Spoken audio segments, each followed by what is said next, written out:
도대체 내 손주들이 왜 저런 꼴이냐.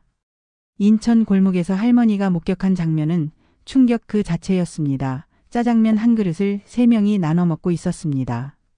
아버지는 면발 몇 가닥을 떼어 어린 딸의 입에 넣어주고 10살 아들은 국물만 떠먹으며 동생을 바라봤습니다. 이 남자는 8년 전 7천만 원을 훔쳐 달아난 도둑으로 지목됐던 사람입니다. 온 가족이 손가락질했던 사위입니다. 그런데 지금 이 남자는 왜 이렇게 초라해 보일까요? 정말 돈을 훔쳤다면 왜 아이들과 한 그릇을 나눠 먹고 있을까요? 유해진은 그 순간 깨달았습니다. 자신이 8년 동안 엄청난 실수를 했을지도 모른다는 것을. 하지만 이 이야기는 단순한 오해로 끝나지 않습니다. 그 오해 뒤에는 더 끔찍한 진실이 숨어 있었습니다. 비 내리는 인천 차이나타운입니다. 오후 6시쯤 되었을까요? 65살의 유해진이 천천히 골목을 걷고 있습니다. 붉은 등롱들이 빗물에 젖어 더욱 선명한 색을 내고 있습니다. 카멜색 트렌치코트 자락이 바람에 흔들립니다. 검은 로퍼는 물웅덩이를 조심스럽게 피해갑니다. 단정한 단발머리에 흰머리가 절반쯤 섞여 있습니다. 평생 해운물류 회사를 일궈온 여자입니다. 남편이 일찍 세상을 떠난 후 홀로 회사를 지켰습니다. 굽히지 않는 등과 단호한 눈빛으로 남자들의 세계에서 살아남았습니다. 손등에 오래된 반지는 돌아가신 남편이 남긴 유일한 흔적입니다. 65년을 살아오며 그녀는 단 한 번도 자신의 판단을 의심해 본 적이 없었습니다. 군만두 굽는 냄새가 골목에 가득합니다. 관광객들이 우산을 쓰고 갑니다. 중국어와 한국어가 뒤섞인 간판들이 비에 젖어 반짝입니다. 혜진은 이곳에 특별한 용무가 있어서 온 것이 아니었습니다. 그저 발길 닿는 대로 걷고 있었을 뿐입니다. 요즘 들어 자주 이렇게 걷곤 했습니다. 집에 혼자 있으면 생각이 너무 많아졌기 때문입니다. 8년 전 아들이 죽었습니다. 그것도 갑작스러운 교통사고로. 딸은 아직도 원망 가득한 눈으로 어머니를 바라봅니다. 무엇이 잘못된 걸까요? 혜진은 걸으며 생각에 잠겨 있었습니다. 그때였습니다. 낡은 노천 테이블 하나가 눈에 들어왔습니다. 천막 아래 비를 피하며 3사람이 앉아 있었습니다. 남자 1명과 아이 2이었습니다. 테이블 위에는 단 한 그릇의 짜장면이 있었습니다. 혜진의 발이 저절로 멈췄습니다. 무언가 이상했습니다. 3사람인데 짜장면은 한 그릇뿐이었습니다. 남자는 젓가락으로 면발 서너 가닥을 조심스럽게 집어 올렸습니다. 아주 천천히 조심스럽게. 그리고 작은 아이의 입에 넣어 주었습니다. 여자아이였습니다. 7살쯤 되어 보였습니다. 파스텔 톤의 후드를 입고 있었는데 소매가 너무 길어서 손이 보이지 않았습니다. 귀에는 작은 보청기가 끼워져 있었습니다. 아이는 면을 받아 먹으며 또박또박 말했습니다. 맛있어요. 발음이 조금 어눌했습니다. 난청이 있는 아이들이 그렇듯이. 아이는 단어 하나하나를 또박또박 발음하려고 애쓰는 듯 했습니다. 큰 아이는 국물만 떠먹고 있었습니다. 10살쯤 되어 보이는 남자아이였습니다. 너무 큰 셔츠를 입어서 소매가 손등까지 내려와 있었습니다. 아이는 국물 한 숟가락을 뜨고 동생을 바라봤습니다. 동생이 면을 다 먹을 때까지 기다리는 눈빛이었습니다. 가끔 기침을 했습니다. 가슴에서 나는 소리가 조금 거칠었습니다. 남자는 면을 몇 가닥 더 집어 큰아이에게 주려 했습니다. 유아나 너도 먹어. 하지만 큰아이는 고개를 저었습니다. 아직 배부르다는 듯이 배를 두드렸습니다. 전 괜찮아요. 아빠 서우 더 주세요. 거짓말이었습니다. 아이의 볼은 푹 꺼져 있었습니다. 눈 아래에 다크서클이 있었습니다. 신발은 너무 작아 보였습니다. 뒤축이 닳아서 한쪽이 기울어져 있었습니다. 혜진은 그 광경을 보며 가슴이 먹먹해졌습니다. 하지만 더 충격적인 것은 그 다음이었습니다. 남자의 옆얼굴이 보였습니다. 심장이 쿵 하고 내려앉았습니다. 숨이 막혔습니다. 장민수였습니다. 8년 전 사위였던 그 남자였습니다. 혜진은 그 자리에 얼어붙었습니다. 빗물이 어깨를 적셨지만 느껴지지 않았습니다. 민수는 마른 체형이었습니다. 8년 전보다 훨씬 더 말라 있었습니다. 광대뼈가 두드러져 보였습니다. 혜진 야상 점퍼를 입고 있었고 낡은 스니커즈를 신고 있었습니다. 손등을 보니 갈라져 있었습니다. 세제나 화학. 약품에 장시간 노출된 사람의 손이었습니다. 손톱 밑에는 때가 끼어 있었고 손가락 마디마디가 거칠었습니다. 이 남자가 정말 7천만 원을 들고 도망친 사람일까요? 혜진의 머릿속이 복잡해졌습니다. 민수는 아이들에게 면을 다 먹인 후 남은 국물에 밥을 말아 먹었습니다. 그마저도 다 먹지 않고 반은 남겼습니다. 아빠 왜 안 먹어요? 민수가 웃으며 대답했습니다. 아빠는 아까 빵 먹었어 배불러. 또 거짓말이었습니다. 민수의 눈가에 주름이 깊게 패여 있었습니다. 살이 빠져서 옷이 헐렁했습니다. 계산을 하는 민수의 지갑이 잠깐 보였습니다. 몇 장 안 되는 1,000원짜리 지폐들이 보였습니다. 혜진은 뒤로 물러섰습니다. 그들이 자신을 알아보면 안 된다고 생각했습니다. 아직은 준비가 안 됐습니다. 하지만 머릿속은 혼란스러웠습니다. 8년 전 그날이 떠올랐습니다. 아들 윤도균이 교통사고로 죽은 날이었습니다. 정확히는 이틀 뒤 새벽이었습니다. 아들의 장례식장은 혼란스러웠습니다. 갑작스러운 죽음이었기에 모두가 충격에 빠져 있었습니다. 그리고 그날 새벽 회사에서 연락이 왔습니다. 금고가 열려 있다고 USB, 암호화폐, 지갑이 사라졌다고 현금 7천만 원도 없어졌다고. 혜진은 급히 회사로 달려갔습니다. 금고는 정말 열려 있었습니다. 안에 있어야 할 USB 지갑과 현금이 사라져 있었습니다. 누가 했을까요? 그때 딸 윤도연이 울면서 달려왔습니다. 38살 말끔한 검은 상복을 입고 있었고 손목에는 얇은 팔찌를 차고 있었습니다. 눈물 범벅이 된 얼굴로 도연이 외쳤습니다. 엄마 형부예요. 형부가 가져갔어요. 뭐라고? 전 봤어요. 어젯밤 늦게 금고방 불이 켜진 거요. 검은 패딩 입은 남자가 USB 지갑 들고 나오는 거 봤어요. 형부 맞아요. 혜진은 믿을 수 없었습니다. 민수가 우리 민수가. 하지만 재무팀 차장도 증언했습니다. 얇은 안경을 쓴 50대 남자였습니다. 조심스럽게 말을 꺼냈습니다. 회장님 저도 봤습니다. 그날 새벽 지하 주차장에서요. 민수 씨가 누군가와 전화하면서 급하게 차에 타는 걸 봤습니다. 뭔가 가방 같은 걸 들고 있었어요. 혜진은 민수에게 전화했습니다. 받지 않았습니다. 집에 찾아갔습니다. 아무도 없었습니다. 이틀 동안 연락이 닿지 않았습니다.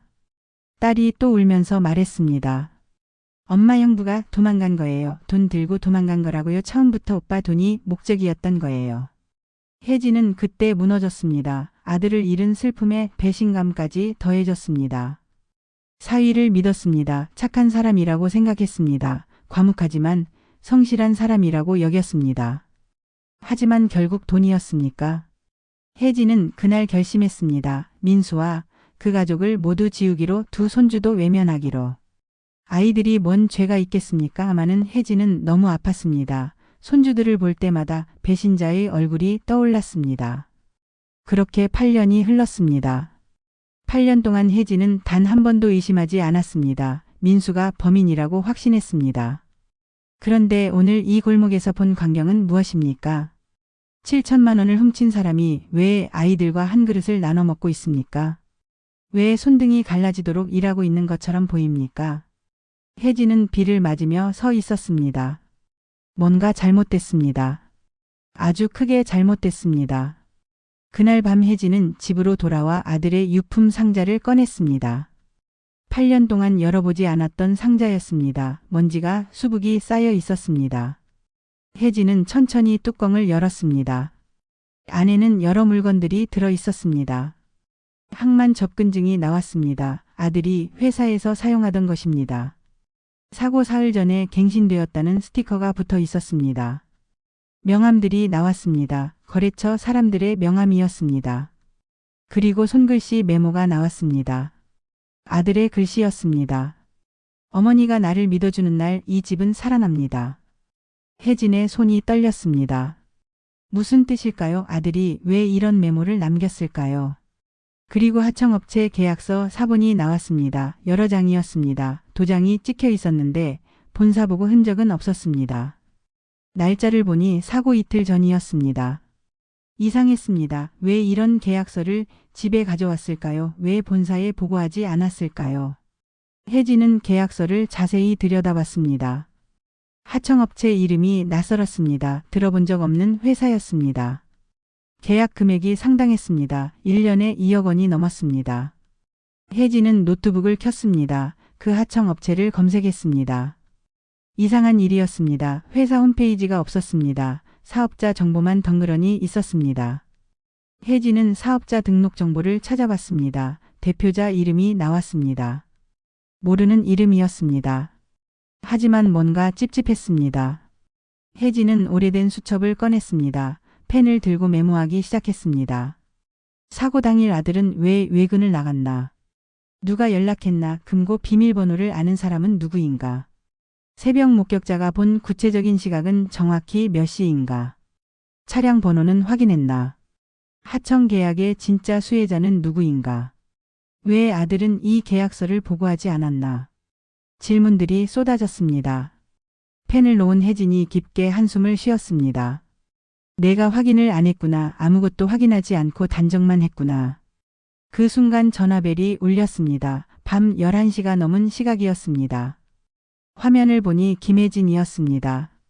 혜진의 오랜 친구였습니다. 나이는 67살, 해양경찰로 30년을 일하다 은퇴한 사람이었습니다. 혜진이 전화를 받았습니다. 혜진아. 혜진아, 잠 안 자. 못 자겠어. 김혜진은 혜진의 목소리가 평소와 다르다는 것을 알아챘습니다. 무슨 일 있어? 혜진은 잠시 망설이다 말했습니다. 민수를 봤어, 오늘. 전화기 너머로 침묵이 흘렀습니다. 장민수, 그 민수. 응. 어디서? 차이나타운에서 아이들이랑 짜장면 한 그릇 나눠 먹고 있더라. 또 침묵이었습니다. 혜진아, 나 확인 좀 해줄 수 있어. 뭘? 민수가 지금 어떻게 사는지, 정말 그 돈 가지고 도망간 게 맞는지. 김혜진은 짧게 대답했습니다. 알았어, 확인해 볼게. 다음날 오후 김혜진이 혜진의 집을 찾아왔습니다. 카키색 야상을 입고 헐렁한 모자를 쓴 모습이었습니다. 손에는 서류 뭉치를 들고 있었습니다. 둘은 거실 테이블에 마주 앉았습니다. 김혜진이 서류를 펼쳤습니다. 장민수 현재 생활 기록이야. 혜진이 서류를 들여다봤습니다. 새벽 4시부터 8시까지 도매시장 상하차 일. 낮 12시부터 6시까지 포장 배달. 밤 9시부터 새벽 2시까지 택배 분류. 혜진의 얼굴이 굳어졌습니다. 하루에 언제 자? 김혜진이 다음 장을 넘겼습니다. 큰아이 장유한이는 기관지 확장증 앓고 있어 한 달에 2번 병원 가야 해. 약값이 만만치 않아. 작은아이 장소우는 난청이야. 보청기 끼고 있고 일주일에 한 번 재활 치료받아. 혜진의 손이 떨렸습니다. 통장 내역도 확인했어. 김혜진이 통장 사본을 꺼냈습니다. 입금은 급여밖에 없어. 상하차 일당 8만 원, 배달수당 10만 원 내외, 택배 분류 20만 원 정도. 출금은 월세 50만 원, 병원비 평균 30만 원, 대출 이자 20만 원, 공과금 10만 원, 나머지는 식비랑 교통비. 김혜진이 혜진을 똑바로 쳐다봤습니다. 혜진아, 이 사람 통장에 큰돈 흔적이 없어. 8년 동안 단 한 번도. 저축은 없어. 마이너스야 늘. 혜진이 서류를 내려놓았습니다. 그럼 USB 지갑은 7천만 원은? 김혜진이 고개를 저었습니다. 이 사람 생활 패턴 보면 그런 돈 쓸 시간도 없어. 하루 20시간 일하고 4시간 자는 사람이야. 혜진은 눈을 감았습니다. 그럼 내가 틀렸다는 거네. 김혜진이 조심스럽게 말했습니다. 혜진아, 확신하기 전에 확인부터 해야지. 내가 경찰 생활하면서 배운 게 그거야. 단정은 금지, 순서대로. 혜진이 고개를 들었습니다. 혜진아, 나 좀 도와줘. 처음부터 다시 확인하고 싶어. 김혜진이 고개를 끄덕였습니다. 좋아, 그럼 사고부터 다시 보자. 둘은 8년 전 사고 기록을 꺼냈습니다. 사고 장소는 영종대교 진입 전 완만한 커브 구간이었습니다. 당시 경찰 결론은 운전자 단독 과실이었습니다. 핸들 과조작으로 인한 전복 사고. 하지만 목격자 진술이 있었습니다. 김혜진이 당시 목격자를 다시 찾아냈습니다. 40대 초반의 트럭 기사였습니다. 남자는 당시를 떠올리며 증언했습니다. 차가 이상했어요. 갑자기 방향을 못 잡고 덜컹거렸어요. 브레이크 등은 계속 깜방이었는데 속도가 안 줄더라고요. 김혜진이 물었습니다. 브레이크를 밟는데 속도가 안 줄었다고요. 네, 마치 브레이크가 안 듣는 것처럼요. 운전자가 패닉에 빠진 것 같았어요. 핸들을 이리저리 꺾는데 차가 말을 안 듣는 거예요. 그 말을 듣고 돌아온 김혜진이 혜진에게 말했습니다. 이거 단순 과실 사고가 아닐 수도 있어. 뭐라고? 브레이크 고장 가능성이 있어. 혜진은 등골이 오싹해졌습니다. 사고 차량 정비 기록은? 김혜진이 서류를 뒤적였습니다. 사고 사흘 전 회사 지하 주차장에 찾아가는 경정비 차량이 방문했대. 누가 불렀어? 그게 기록이 없어. 김혜진이 당시 경비 일지를 확인했습니다. 오후 3시쯤 경정비 밴이 들어왔어. 근데 출입 명부에 예약 기록이 없어. 그럼 위장일 수도 있어. 번호판도 확인해봤는데 허위 번호판이야. 혜진의 심장이 빠르게 뛰기 시작했습니다. 그럼 누군가 일부러. 김혜진이 고개를 끄덕였습니다. 가능성이 있어. 브레이크를 고의로 망가뜨렸을 가능성. 혜진은 의자에 깊이 앉았습니다. 누가 왜 우리 아들을? 김혜진이 조용히 말했습니다. 그걸 알아내야지. 혜진아, 우리 회사부터 파보자. 이틀 후 혜진은 8년 만에 회사를 찾았습니다. 직원들은 회장님이 나타난 것에 놀랐습니다. 혜진은 아들이 죽은 후 회사 경영에서 거의 손을 뗀 상태였습니다. 혜진은 인사팀으로 갔습니다. 8년 전 사고 당일 기록 보여주세요. 인사팀장이 오래된 파일을 꺼냈습니다. 혜진은 그날의 출퇴근 기록을 확인했습니다. 아들 윤도규는 오후 5시에 급히 퇴근한 것으로 기록되어 있었습니다. 사유는 어머니 쓰러짐이라고 적혀 있었습니다. 혜진의 눈이 커졌습니다. 뭐라고? 내가 쓰러졌다고? 네, 그렇게 기록되어 있습니다. 누가 전화했어요? 비서실에서 내선 전화가 왔다고 기록되어 있습니다. 혜진은 비서실로 달려갔습니다. 8년 전 그날 오후 5시경 내선 통화 기록이 있어요. 비서가 오래된 기록을 찾아냈습니다. 오후 4시 37분에 내선 전화가 있었습니다. 누가 걸었어요? 발신자는 윤도연 이사님입니다. 혜진의 얼굴이 굳었습니다. 도연이가 전화했다고. 네, 회장님. 혜진의 머릿속이 복잡해졌습니다. 하지만 도연은 그날 회사에 없었다고 말했습니다. 사고 소식 듣고 급히 왔다고 했습니다. 혜진이 물었습니다. 그날 윤도연 이사 출입 기록도 확인할 수 있나요? 잠시만요. 비서가 출입 시스템을 확인했습니다. 오후 4시 20분 출입하셨고요. 오후 4시 44분에 퇴출하셨습니다. 혜진은 숨이 막혔습니다. 도연이 회사에 있었습니다. 그리고 비서실에 전화를 걸어 아들을 급히 불러냈습니다. 거짓 정보로. 왜 딸이 아들을 거짓말로 불러냈을까요? 혜진은 재무팀으로 향했습니다. 그곳에 김혜진이 먼저 와 있었습니다. 혜진아, 이것 봐. 김혜진이 노트북 화면을 돌렸습니다. 재무팀 서버 백업에서 찾아낸 파일이었습니다. 8년 전 CCTV 화면 캡처였습니다. 지하 주차장 영상이었습니다. 찾아가는 경정비 밴 옆에 사람이 서 있었습니다. 모자와 마스크로 얼굴을 가리고 있었지만 체형이 보였습니다. 여성이었습니다. 그 사람이 트렁크를 열었습니다. 작은 금속 용기를 꺼냈습니다. 그리고 차량 하부로 몸을 낮췄습니다. 김혜진이 화면을 확대했습니다. 손목이 보였습니다. 얇은 팔찌가 손목에 걸려 있었습니다. 혜진은 그 팔찌를 알았습니다. 도연이가 늘 차고 다니던 팔찌였습니다. 혜진의 다리에 힘이 풀렸습니다. 의자에 주저앉았습니다. 김혜진이 조용히 말했습니다. 혜진아, 브레이크 라인에 실리콘 점도 유체를 주입하면 초반에는 멀쩡해 보여. 운전자는 아무것도 모르지. 하지만 차가 달리면서 열이 오르고 유압 압력이 높아지면 페달이 푹 빠져. 혜진이 떨리는 목소리로 물었습니다. 도로 한복판에서. 그래, 빠져나갈 방법이 없어. 혜진은 눈을 감았습니다. 도연이가 오빠를 죽였습니다. 친오빠를. 왜? 혜진은 그 이유를 알고 싶었습니다. 하지만 먼저 민수를 만나야 했습니다. 8년 동안 누명을 쓰고 살았던 사위를 만나야 했습니다.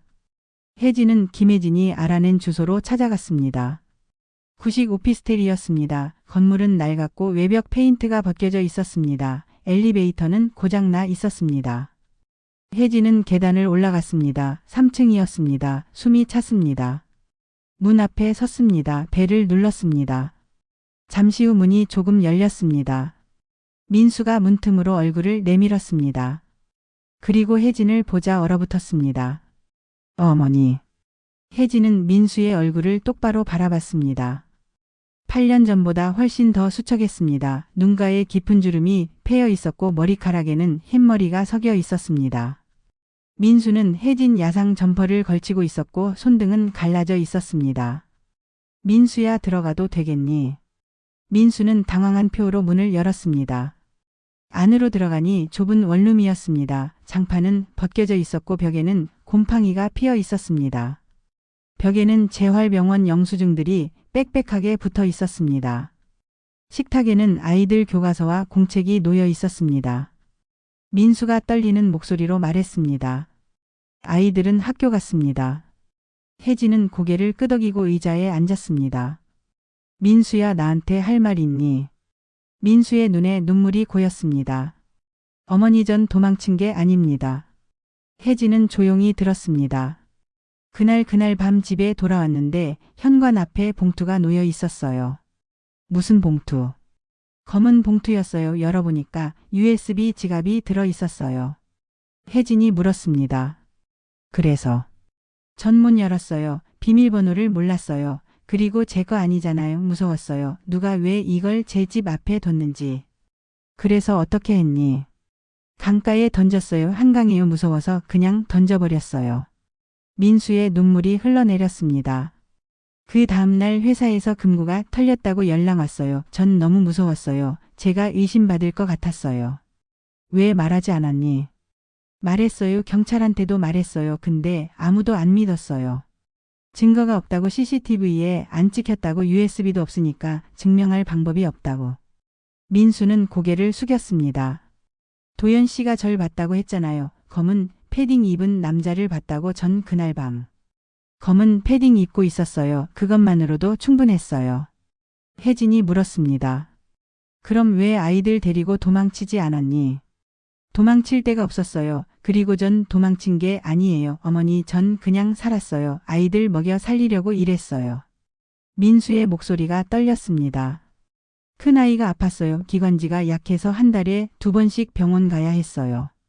작은 아이는 귀가 안 좋아져서 보청기 맞춰야 했어요. 재활치료 받아야 했어요. 돈이 필요했어요. 그래서 일했어요. 새벽부터 밤까지 일했어요. 혜진은 민수의 갈라진 손을 보았습니다. 미안하다. 민수가 고개를 들었습니다. 어머니. 늦었지만 이제 알았다. 내가 아니라는 걸 끝까지 확인할게. 민수의 눈에서 눈물이 쏟아졌습니다. 정말요. 정말 저 아니라는 거 믿어주세요. 혜진은 고개를 끄덕였습니다. 그리고 진짜 범인도 찾을 거다. 민수가 놀란 표정으로 물었습니다. 진짜 범인을 아세요? 혜진은 대답하지 않았습니다. 다만 조용히 말했습니다. 조금만 기다려라. 이 일 끝내고 아이들 데리고 집에 오너라. 혜진은 자리에서 일어났습니다. 나가려는데 민수가 말했습니다. 어머니 유한이랑 서우 보고 싶으세요. 혜진의 발이 멈췄습니다. 아이들 사진이라도. 민수가 휴대폰을 꺼내 사진을 보여줬습니다. 10살 유한이와 7살 서우였습니다. 유한이는 마른 체형에 큰 셔츠를 입고 있었습니다. 서우는 파스텔 후드를 입고 귀에 보청기를 끼고 있었습니다. 혜진의 가슴이 미어졌습니다. 8년 동안 외면했던 아이들이었습니다. 혜진은 눈물을 참으며 말했습니다. 곧 볼 수 있을 거다. 혜진은 오피스텔을 나왔습니다. 이제 마지막 단계였습니다. 도연을 끌어내야 했습니다. 하지만 직접적인 증거는 여전히 부족했습니다. CCTV는 얼굴이 안 보였고 정비배는 위장 번호판이었습니다. 김혜진과 혜진은 작전을 짰습니다. 심리전이었습니다. 함정을 만들기로 했습니다. 먼저 하청업체 유령 계약을 추적했습니다. 계약서에 나온 페이퍼 컴퍼니를 파고들었습니다. 김혜진이 옛 동료들을 동원해 자금 흐름을 추적했습니다. 그리고 드러났습니다. 페이퍼 컴퍼니의 실소유주는 도연의 대학 동기였습니다. 그 회사로 흘러들어간 돈은 다시 도연의 계좌로 흘러갔습니다. 정확히는 도연의 카드값으로 쓰였습니다. 해외 명품 쇼핑, 고급 레스토랑, 호텔 숙박비. 증거가 모였습니다. 하지만 결정적인 한 방이 필요했습니다. 자백이었습니다. 혜진은 도연을 불렀습니다. 어머니가 상속 얘기를 꺼내자 도연은 기뻐하며 왔습니다. 비서실에서 만났습니다.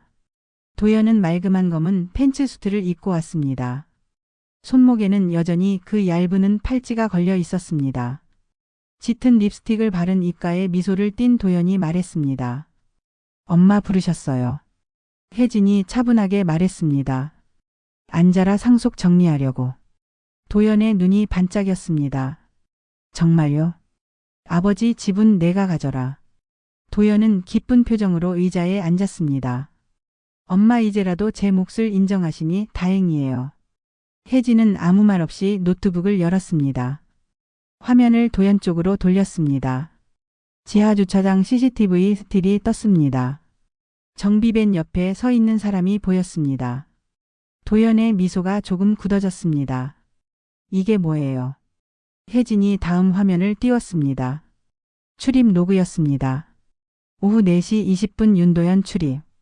오후 4시 37분 비서실 내선 통화. 오후 4시 44분 윤도연 퇴출. 도연의 얼굴에서 혈색이 빠졌습니다. 다음 화면이 떴습니다. 내선 통화 기록이었습니다. 발신자 윤도연. 수신자 비서실. 내용: 윤도균 과장에게 긴급 연락, 어머니 쓰러짐. 도연의 손이 떨리기 시작했습니다. 엄마, 이건. 혜진이 다음 화면을 띄웠습니다. 하청 자금 흐름 차트였습니다. 관계사 대금에서 페이퍼 컴퍼니로. 페이퍼 컴퍼니에서 도연의 카드 대금으로. 파란 화살표가 선명하게 흐름을 보여줬습니다. 도연이 어색하게 웃으며 말했습니다. 그건 우연이에요, 엄마, 그냥 우연이라고요. 혜진은 조용히 한 장을 더 꺼냈습니다. 사고 차량 브레이크 라인 검사 사진이었습니다. 보건 샘플이었습니다. 김혜진이 준비한 감정 의견서가 함께 있었습니다. 점도 유체 혼입 추정된. 자연 마모와 현저히 다른 패턴. 의도적 주입 가능성 매우 높음. 도연은 목을대를 크게 삼켰습니다. 숨소리가 거칠어졌습니다. 손에 땀이 맺혔습니다. 도연이 떨리는 목소리로 물었습니다. 엄마가 절 언제부터 의심했죠?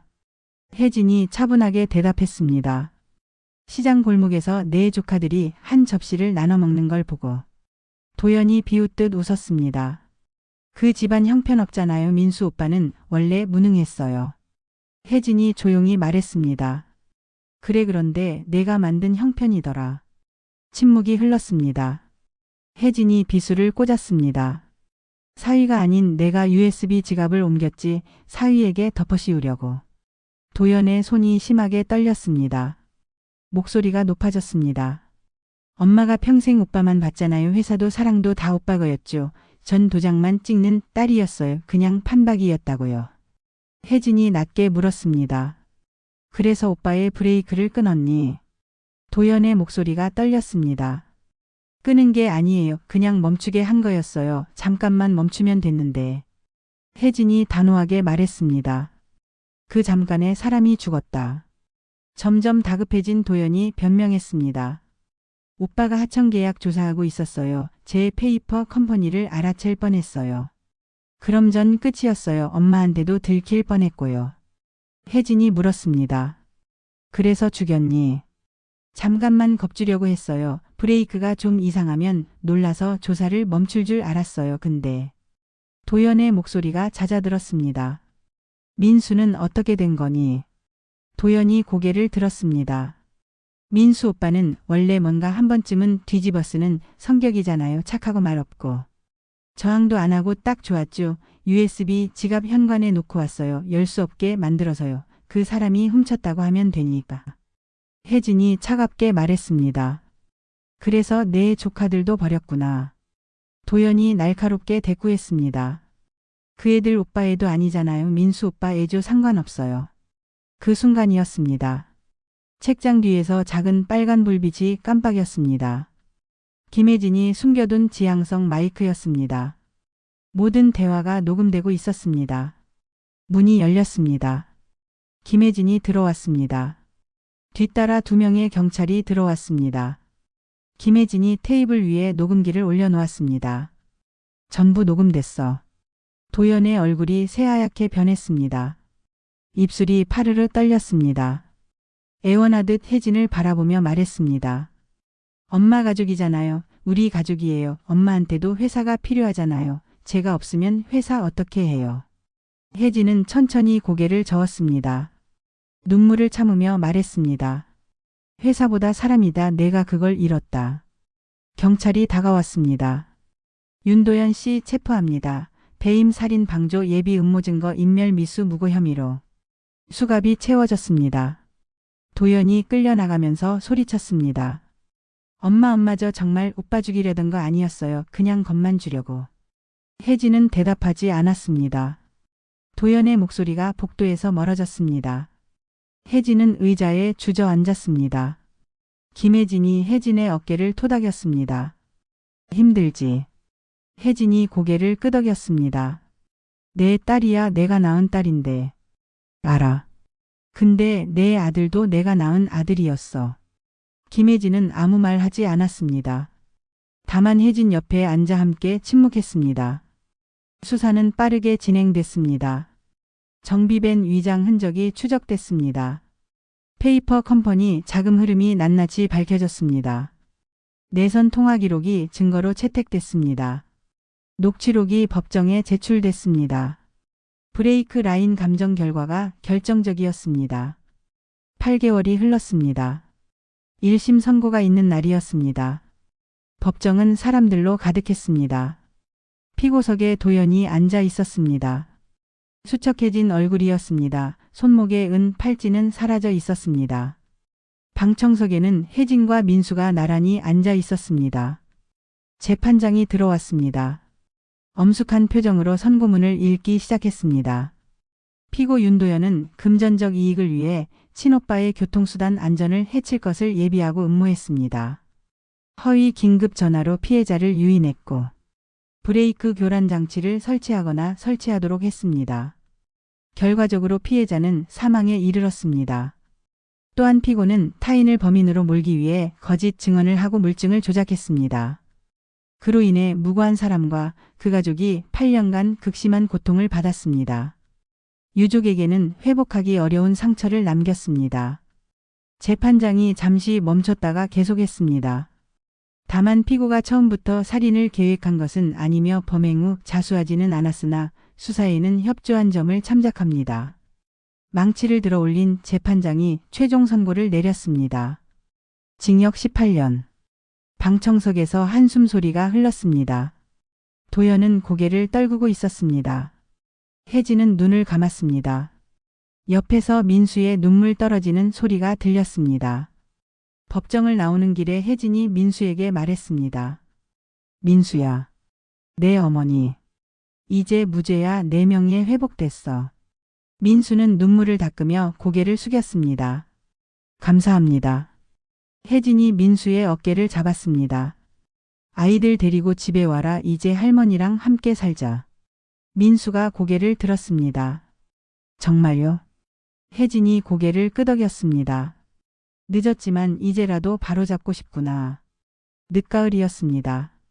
바람이 잦아든 묘역에 혜진이 찾아왔습니다. 국화 한 다발을 들고 있었습니다. 묘비 앞에 꽃을 놓고 혜진은 무릎을 꿇었습니다. 묘비를 쓰다듬으며 말했습니다. 도균아, 엄마가 늦었지. 혜진의 목소리가 떨렸습니다. 엄마가 똑바로 보지 못했어. 확인하지 않고 단정만 했어. 그래도 이제는 알았다. 내가 뭘 하려고 했는지, 왜 그 계약서를 집에 가져왔는지. 혜진의 눈에서 눈물이 흘러내렸습니다. 멈췄던 걸 다시 움직였어. 내 명예도 민수 명예도. 뒤에서 조심스러운 발소리가 들렸습니다. 혜진이 돌아보니 민수가 서 있었습니다. 아이 둘을 데리고 왔습니다. 큰아이 유아는 10살이었습니다. 가방에는 흡입기가 들어 있었습니다. 작은아이 서우는 7살이었습니다. 귀에는 작은 보청기를 끼고 있었습니다. 민수가 아이들을 데리고 묘 앞으로 왔습니다.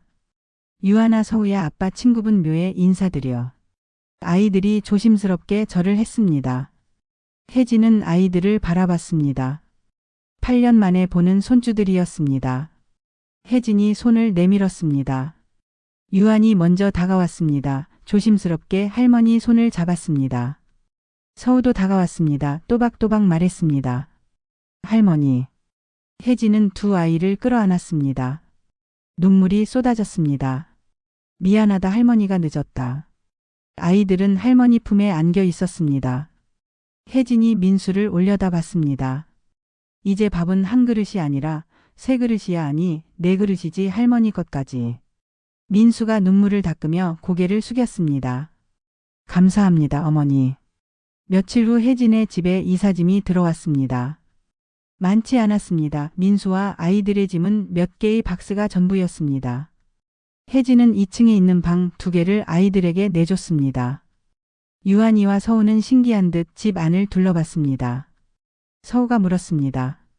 여기 우리 집이에요. 혜진이 고개를 끄덕였습니다. 그래, 이제 너희 집이야. 유한이가 조심스럽게 물었습니다. 할머니, 우리 매일 밥 먹을 수 있어요. 혜진의 가슴이 미어졌습니다. 그럼 매일 3끼 다 먹는 거야. 저녁이었습니다. 혜진이 부엌에서 국을 끓였습니다. 식탁에는 밥그릇 4개가 놓였습니다. 김치찌개가 보글보글 끓었고 계란말이가 접시에 담겼고 시금치나물이 놓였습니다. 아이들은 눈이 휘둥그레졌습니다. 민수가 아이들에게 말했습니다. 할머니께 감사하다고 인사드려. 아이들이 고개를 숙였습니다. 감사합니다, 할머니. 혜진이 밥을 퍼주며 말했습니다. 많이 먹어라, 앞으로 매일 이렇게 먹는 거야.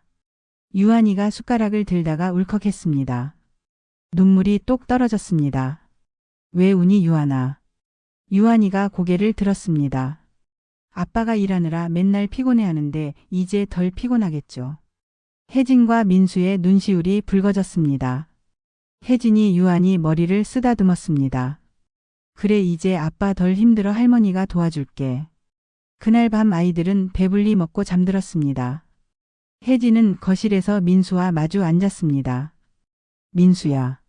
네, 어머니. 내일부터 회사 나와라, 다시 일 시작하자.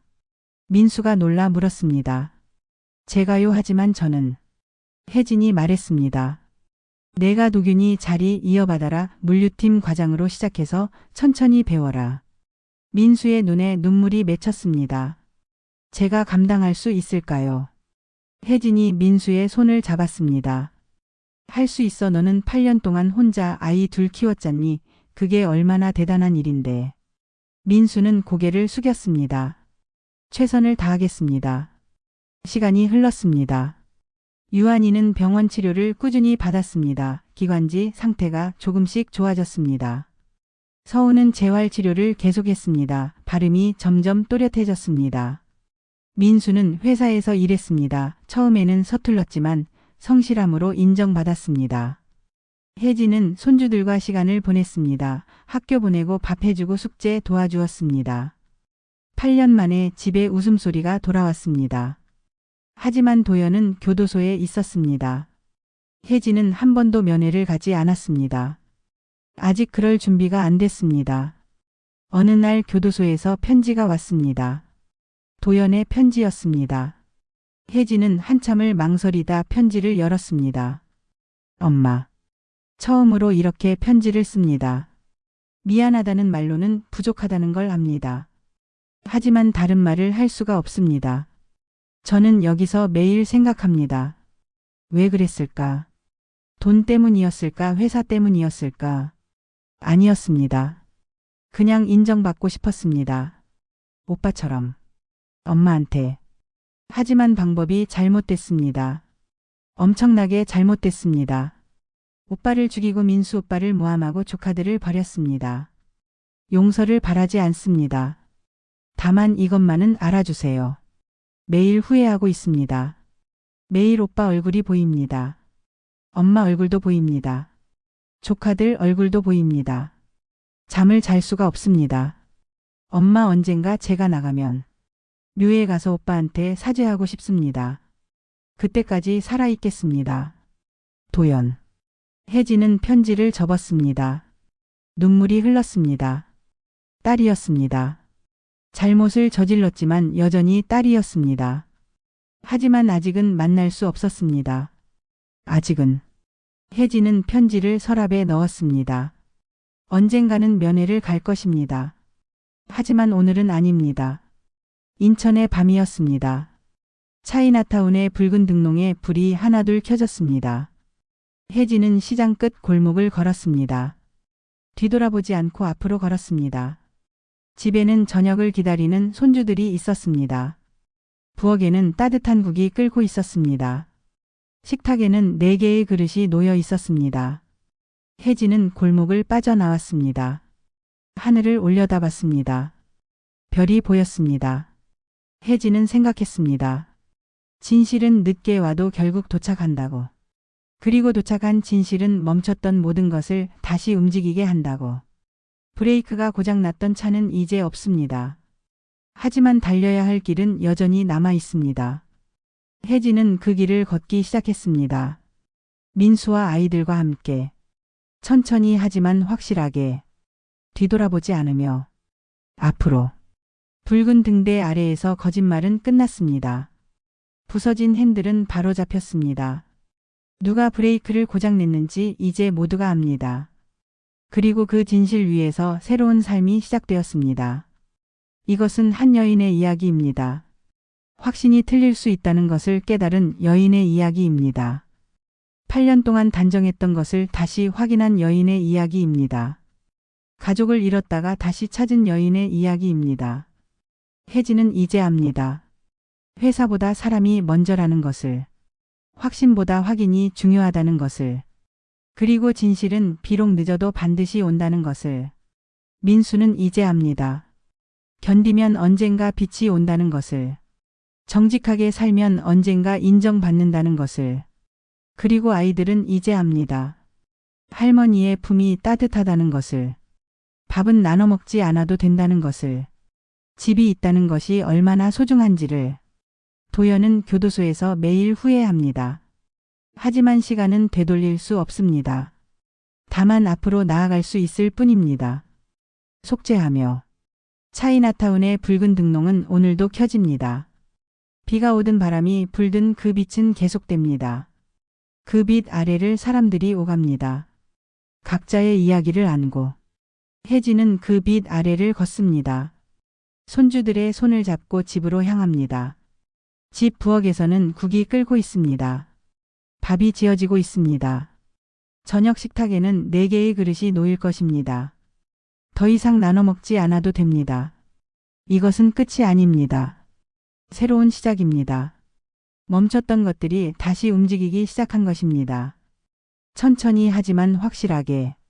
앞으로 나아갑니다. 우리의 인생은 언제나 아름답습니다. 구독해주세요.